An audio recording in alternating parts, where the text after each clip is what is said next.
அமெரிக்காவில் வசிக்கும் ஆவணப்பட தயாரிப்பாளரும் பத்திரிகையாளருமான சில்வேரியோ ஒரு விருதை ஏற்க தனது சொந்த நாடான மெக்சிகோவுக்கு செல்லும் போது ஒரு கைப்பிடி உண்மைகளின் பொய்யான குரோனிக்கல் பின்தொடர்கிறது. அவர் மெக்சிகோவிற்கு வரும்போது அவரது அடையாளம் மற்றும் அவரது நாட்டிற்கான உணர்வுகள் பற்றிய விசாரணைகளால் அவர் சூழ்ந்துள்ளார். 5 முறை ஆஸ்கார் விருதை வென்ற அலெஜாண்ட்ரோ இனார்ரிடு ஒரு சில உண்மைகளின் தவறான குரோனிக்கிளை ஒரு விளையாட்டு மைதானமாக பயன்படுத்துகிறார். இந்த படம் அவருடைய முந்தைய படைப்பில் இருந்து முற்றிலும் மாறுபட்டது, மேலும் அவர் அதை மிக நீண்ட காலமாக உருவாக்க விரும்பியிருக்க வேண்டும் என்பது தெளிவாகிறது.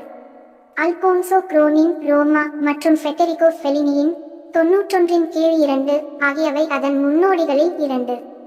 முடிவில் பார்ட்டோ இன்னும் பிரமாதமாக எடுக்கப்பட்ட சர்ரியல் திரைப்படம், ஆனால் அதன் முறையீடு தேர்ந்தெடுக்கப்பட்ட சிலருக்கு மட்டுமே இருக்கும். இது அடையாளம், ஒழுக்கம் மற்றும் யதார்த்தத்தை பற்றிய ஒரு மகிழ்ச்சியான திரைப்படம். அதன் இயக்க நேரம் முழுவதும் பார்வையாளர்களை சோதிக்கும். பார்ட்டோ என்பது பலவிதமான விளக்கங்களை கொண்ட ஒரு சோதனை திரைப்படம், ஆனால் அனாரிடோ அதை ஆழ்ந்த தனிப்பட்ட படமாக உருவாக்கியது. படம் நிறைய குறியீடுகளால் நிரம்பியுள்ளது. பார்வையாளர்கள், குறிப்பாக அனாரிடோ இன் வேலையை பற்றி அறிமுகமில்லாதவர்கள் அல்லது வேறு நாடு அல்லது இருப்பிடத்தைச் சேர்ந்தவர்கள், ஆழமான அர்த்தத்தை புரிந்து கொள்வதை கடினமாக்குகிறது.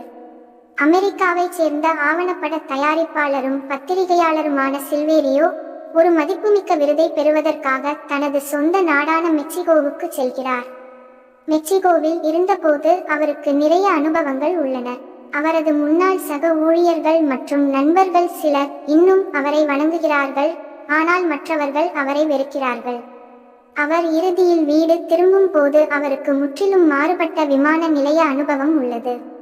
இந்த சில வார்த்தைகளில் படம் சுருக்கப்பட்டிருக்கலாம், ஆனால் அதன் மகிழ்ச்சியான தன்மை அதையும் தாண்டி செல்கிறது. அனாரிடோ இன் எண்ணங்களை முழுமையாக புரிந்து கொள்ள நீங்கள் பார்ட்டோ திரைப்படத்தை மிகுந்த கவனத்துடன் பார்க்க வேண்டும், ஏனெனில் இது உங்கள் பொறுமையை சோதிக்கும் சோர்வு மற்றும் உழைப்பு நிறைந்த படம். அவர் திரைப்படத்தில் நிறைய பேக் செய்துள்ளார், மேலும் அதில் பெரும்பாலானவை அவரது சொந்த அனுபவங்களை அடிப்படையாக கொண்டவை என்பது வெளிப்படையானது. பார்ட்டோவின் நேவிகேட்டிங் மற்றும் மெண்டரிங் ஆகியவை பயனற்றவை. இந்த ஏற்பாடுகள் நீளமானவை மற்றும் தத்துவ டோன்களால் நிரப்பப்பட்டுள்ளன. இன்னாரிடு உண்மையில் என்ன தெரிவிக்க முயற்சிக்கிறார் என்பதை புரிந்து கொள்வது சவாலானது. ஏற்கனவே ஆடம்பரமான படங்கள் வந்துள்ளன, அதன் பிறகு இன்னாரிடுவின் பார்ட்டோ உள்ளது. படம் சலிப்பாகவும் சுவாரஸ்யமாகவும் மாறி மாறி வருகிறது. மாயாஜால தீப்பொறிகள் நிச்சயமாக உள்ளன, ஆனால் அனாரிடோ இன் அதிகப்படியான அவற்றை மறைக்கிறது. அவர் ஏன் அதை உருவாக்கினார் என்று யோசிக்க வைக்கும் பல காட்சிகள் படத்தில் உள்ளன. சில்வேரியோவின் உடல் திடீரென்று ஒரு குழந்தையின் அளவுக்கு சுருங்குகிறது, ஆனால் அவரது முகத்தில் அப்படியே உள்ளது. மேலும் ஒரு ரயில் வரிசை உள்ளது, அதில் முழு பெட்டியிலும் மீன்கள் நீந்துகின்றன. அதன் பிறகு சில்வேரியோ பூர்வீக மெக்சிகன் இறந்தவர்களின் குவியலை ஏறி செல்வதாகவும் ஆஸ்டெக் பேரரசின் வீழ்ச்சியை கொண்டு வந்த ஸ்பானிஷ் வெற்றியாளரான ஹெர்னான் கோர்டஸை சந்திப்பதாகவும் காட்டப்பட்டுள்ளது. சில்வேரியோவின் புத்திசாலித்தனம் பார்ட்டி காட்சியின் போது, அவர் ஓய்வறையில் தனது தந்தையை எதிர்கொள்ளும் போது மற்றும் மெக்சிகன் கலாச்சாரத்தின் பல்வேறு உறுப்பினர்களை சந்திக்கும் போது வெளிப்படுகிறது. சில்வேரியோவின் பாத்திரத்தில் டேனியல் கிமினெஸ் காச்சோ நடித்துள்ளார். அவர் தனது பாத்திரத்திற்காக இரக்கம் மற்றும் அவமதிப்பு இரண்டையும் சித்தரிக்கும் ஒரு சிறந்த வேலையை செய்கிறார். அவரது சுருக்கமான பாத்திரத்தில் டிவி தொகுப்பாளர் லூயிஸாக நடிக்கும் பிரான்சிஸ்கோ ரூபியோவும் ஒரு பஞ்ச் வழங்குகிறார்.